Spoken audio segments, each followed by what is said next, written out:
All right, how about the Sun Bowl, which a good segue, which is UCLA minus 6.5 over Pittsburgh with a total of 58.5. First of all, will UCLA not opt out again?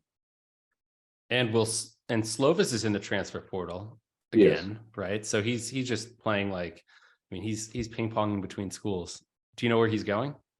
I don't yet. I think you're going to see a lot of quarterbacks waiting. I think a couple quarterbacks in the portal maybe don't have their degrees yet.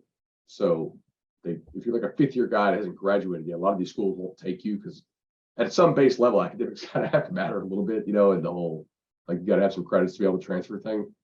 So they might have to wait. I also think there'll be a couple quarterbacks who may jump in later, right? A lot of the college football world was waiting on Drake May from North Carolina to see if you jump in. I think at this point that's unlikely. But what happens to Michael Pratt at Tulane? Right? They get to play USC. That's a pretty huge game for Tulane. It wouldn't shock me if he jumps in after their game. So are we assuming Slovis is not going to be playing? Yeah, I have Slovis out.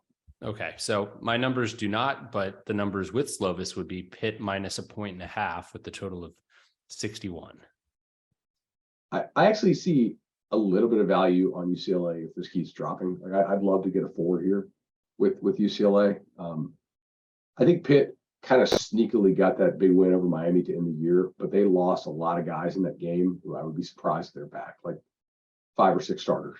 So I'm monitoring that one still. I haven't fired on it yet, and I also don't is DTR going to play for UCLA? Is Zach Charbonnet going to play? Is Jake Bobo? Right? There's a lot of incomplete information here we're dealing with on this one. So I'm waiting and just kind of refreshing Twitter. That has moved down. I look in our notes. It looks like we got it at plus 7.5. Yeah, I think 7.5 is a good bet on Pitt.